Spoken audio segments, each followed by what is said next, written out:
Karena dulu masih muda, uang banyak, nakal maksudnya. Sekolah nggak pernah naik, sampai pernah sekolah itu di salah satu SMA yang paling, selain di situ semuanya orang nakal.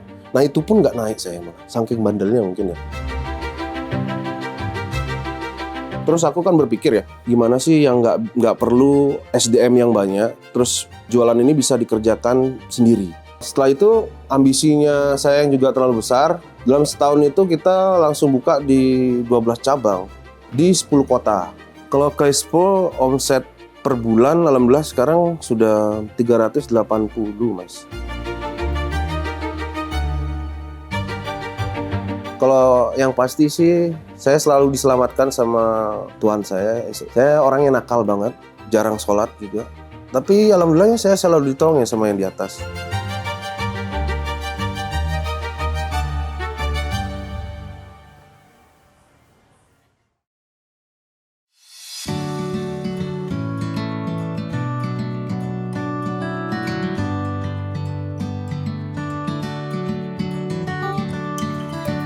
Assalamualaikum warahmatullahi wabarakatuh. Perkenalkan, nama saya Rizky Rizal Ramadan. Saya owner mie Sinatrang. Alhamdulillah sekarang sudah 5 bulan jalan. Sebenarnya sih nggak ada basic F&B ya, atau kuliner chef atau dan lain-lainnya. Memang basic awal malahan kita di sivil malahan. Dulu di Bali, cukup lama, sekitar 7-8 tahunan malahan. Karena saya memang bukan putra asli Blitar, saya asli Bali. Soalnya awalnya itu kita ikut sama saudara dulunya di Surabaya. Ada saudara yang memang berkecimpung di dunia F&B lebih awal. Jadi ikut sama saudara dulu kurang lebih 2 tahunan. Alhamdulillahnya orang Bali itu cowoknya pinter masak ya. Soalnya kan gini, kalau orang Bali ya beda sama di Jawa. Kalau orang Bali mengadakan acara kalau di sini RT RW ya. Kalau di sana tuh Bali Banjar. Nah, kalau di sana itu yang lebih aktif itu cowoknya. Dalam masak-memasak, ngeracik bumbu, potong-memotong, semua cowoknya. Ceweknya malah nggak ada sama sekali, jarang sih. Betul, banyak kayak gitu Mas. Karena kan saya di Bali mengalami kebangkrutan. Karena dulu masih muda, uang banyak, nakal maksudnya. Sekolah nggak pernah naik, 2 kali naik. Sampai aku pernah sekolah itu di salah satu SMA yang paling, selain di situ semuanya orang nakal. Nah itu pun nggak naik saya malah, saking bandelnya mungkin ya. Tobat pastinya ketemu beliau, istri saya tercinta. Pada saat memang sudah bangkrut dan sama sekali nggak punya income. Kerja kesana kemari, ngelamar kesana kemari ditolak juga. Mungkin terbiasa megang uang banyak dulu, jadi agak sedikit malas buat mencoba hal baru itu tadi. Ketemu istri, nikah, akhirnya hijrah ke Jawa ini gitu.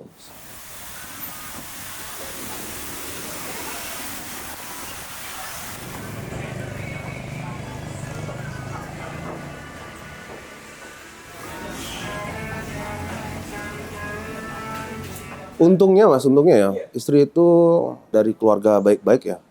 Awalnya kita di Surabaya dulu Mas. Jadi LDR dulu nih. Istri di Tulungagung, di rumah mertua lah. Saya merantau di Surabaya.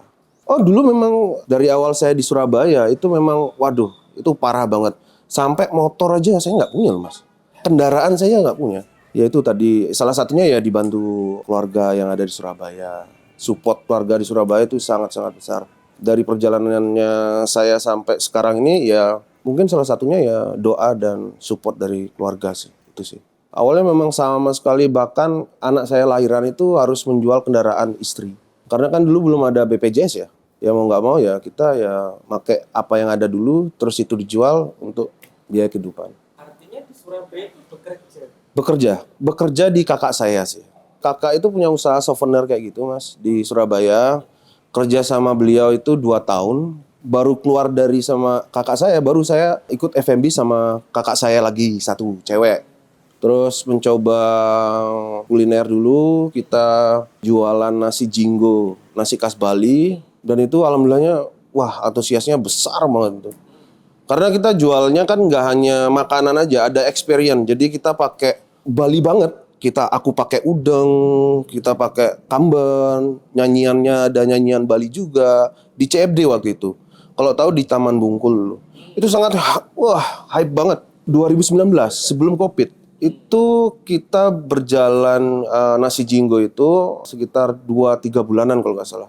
Ya setelah nasi jinggo itu terus aku kan berpikir ya, gimana sih yang nggak perlu SDM yang banyak, terus jualan ini bisa dikerjakan sendiri. Nah itu ada namanya dulu itu nasi telur segondok namanya. Itu di Surabaya awal-awal kita ngerintis, alhamdulillah besar juga, tapi akhirnya ya jatuh juga. Sampai kita pernah jual franchise-nya itu sampai di Jakarta 3 cabang malahan. Di Surabaya ada 3 cabang juga. Tapi mungkin karena ilmu yang kurang di situ, ya itu tadi bangkrut. Alhasil putar otak gimana caranya karyawan ini biar tetap digaji mas. Kan dulu ada kalau nggak salah insya Allah 2 karyawan yang ikut sama saya. Jadi saya koskan 1, terus saya kos sendiri juga. Jadi ada 2 kos. Mikir nih gimana caranya biar bisa anak-anak ini tetap kerja dan tetap dapat penghasilan. Alhasil tercetuslah namanya bakmi Vengkolan itu. Dan itu booming banget. Alhamdulillah booming banget. Salah satu partnerku, ya istilahnya ini ada sedikit pro dan kontra lah. Ada salah satu partnerku itu yang memang nggak sejalan visi dan misinya. Dan akhirnya dia buka sama dan berdekatan.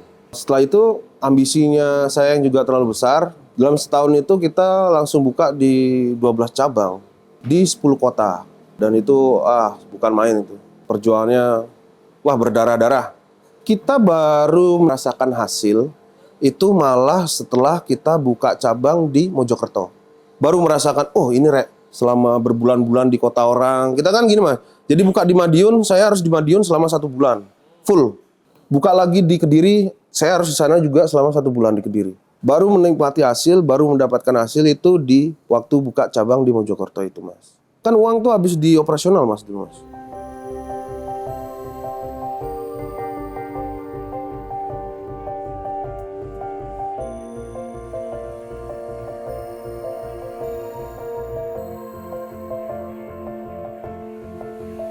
Memang kita waktu saat itu ngomong baik-baik, dia memutuskan keluar, terus saya mau buka usaha juga, tapi dia pakai modalnya dia sendiri sih.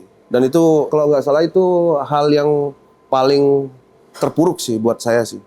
Karena pada saat itu teman saya yang saya percaya itu tadi buka usaha yang sama dengan konsep yang saya punya. Dan kedua, mama saya nggak ada umur tuh mas. Wah itu. Kalau yang di Blitar ini memang dari awal itu rencana kita itu buka mie Vengkolan sebenarnya. Tapi kok aku mikir pengen membuat konsep yang berbeda dengan harga yang di bawah Vengkolan. Karena kan yang aku pikir pada saat itu mie Vengkolan ini harganya sudah segini nih 15.000 ke atas. Terus aku pikir kalau saya taruh di kota Blitar itu kayaknya marketnya kurang kena gitu. Makanya saya pikir sih harus harus buka brand baru tapi dengan harga comfortable gitu, lebih di bawah. Kebetulan nih Vengkolan nih lagi di bawah-bawahnya mas ya. Terus gimana caranya kita harus putar otak cepet ya mas ya, cepet dan ini harus jadi nih. Harapannya sih mie Sinatrang jadi penerang di dalam hidup itu. Dan kata-kata bakmi itu kita hilangkan menjadi mie supaya lebih luas marketnya, supaya lebih umum didengar gitu. Mie itu enak banget ya, terutama di HPP lumayan bagus, marginnya juga bagus, timbang di nasi ya. Kalau di main nasi kan marginnya sekitar 30% kalau nggak salah, itu pun sudah bagus banget 30%. Kalau di mie ini kita bisa ngambil margin tuh bahkan sampai 50%, itu bedanya. Karena saya pernah terjun di F&B sebelumnya di nasi, main nasi-nasian nih, ya memang ngepres, keuntungannya tuh ngepres. Kalau di mie alhamdulillah oke banget. Cuan juga gitu. Intinya gini mas, usaha itu yang paling diinginkan, terus yang paling dia itu bisa menjadi besar itu pastinya niatnya dulu yang baik. Niat baik, kerja keras, doa yang kuat, insya Allah bakalan menemukan jalannya. Itu sih mas. Alhamdulillahnya ada orang-orang baik yang selalu ada buat saya. Jadinya semua dibantu dengan mereka itu tadi. Doa istri, mujarab banget. Sampai saya di titik ini itu semua berkat beliau, salah satunya ya. Kalau Kaispo omset per bulan alhamdulillah sekarang sudah 380 mas. Banyak yang kaget sih. Termasuk beberapa orang yang saya kenal yang di Blitar ini yang punya usaha yang sama di saya, itu kaget, perharinya berapa? Saya bilang ya sekitar 15 mas, per hari gitu. Kaget dia, wow 15 dengan tempat space kecil itu. Karena kan gini mas, orang tuh datangnya makan, ya paling dia duduk di situ, habis makan 5 menit, 10 menit langsung keluar. Jadi keluar masuk, cepat perputarannya. Beda sama coffee shop ya. Coffee shop kan ya duduk, ya bisa sampai 2 sampai 3 jam malah. Kalau di Mie Sinar Terang insya Allah ya alhamdulillahnya ya memang fokusnya di situ ya makan, habis itu pulang. Menurut Mas Rizal, faktor paling kuat di apa Mas kok bisa sampai mendapatkan itu? Pastinya di sosial media ya, terutama di TikTok. Kita serangnya pastinya di sosial media sih. Itu tadi. Oke, 3, 2, 1.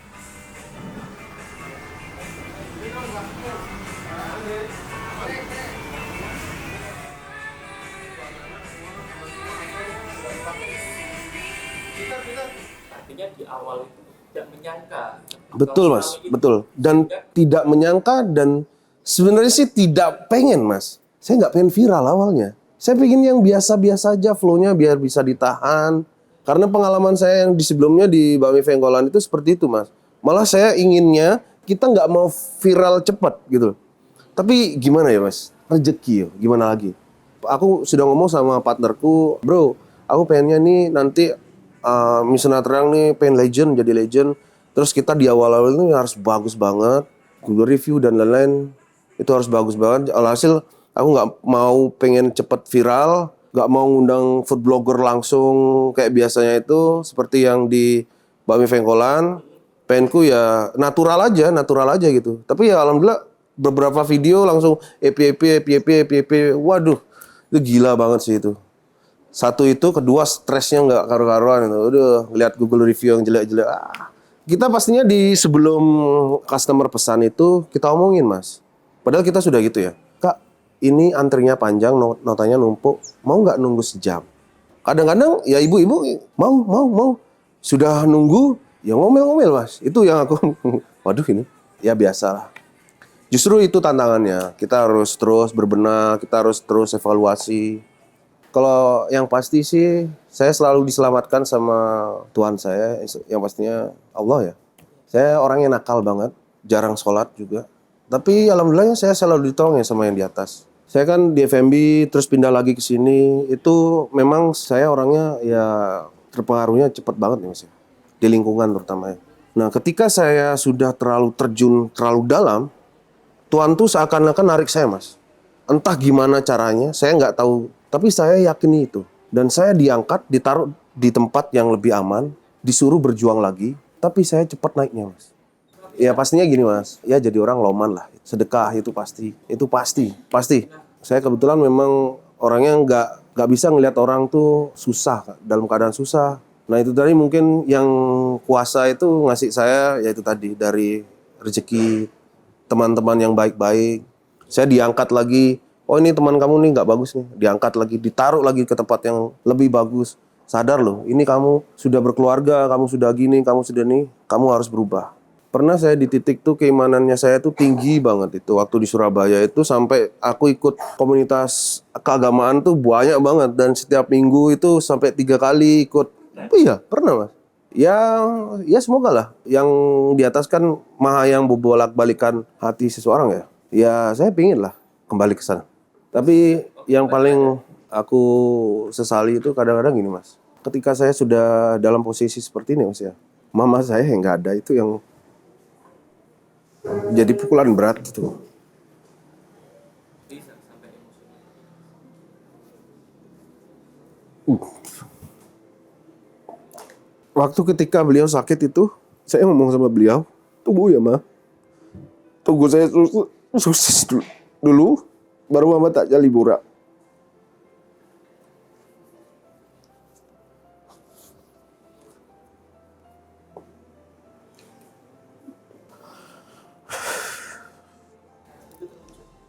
Alhamdulillah mas. Waktu itu enggak mas, belum terwujud mas. Itu yang paling menjadi penyesalan saya seumur hidup itu mas. Beliau keburu dipanggil, dengan saya keadaan sudah, alhamdulillah sih sudah enak sih.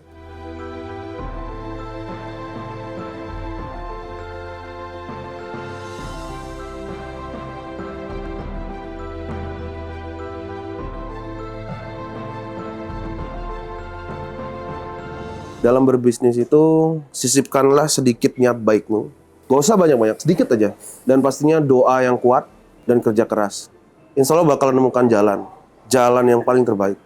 Dan dipertemukan dengan orang-orang baik. Bismillah. Yakin saya yakin 100% Ulan. Karena saya mengalami itu. Niat baik sih yang paling penting. Saya Rizky Rizal Ramadan, saya owner dari Mi Sinatrang. Silakan mampir kalau kebetulan lagi di Blitar, di Jalan Anjas Moro. Tempatnya itu satu lokasi dengan The Poci Car Wash. Wassalamualaikum warahmatullahi wabarakatuh. Maaf ya, Sio.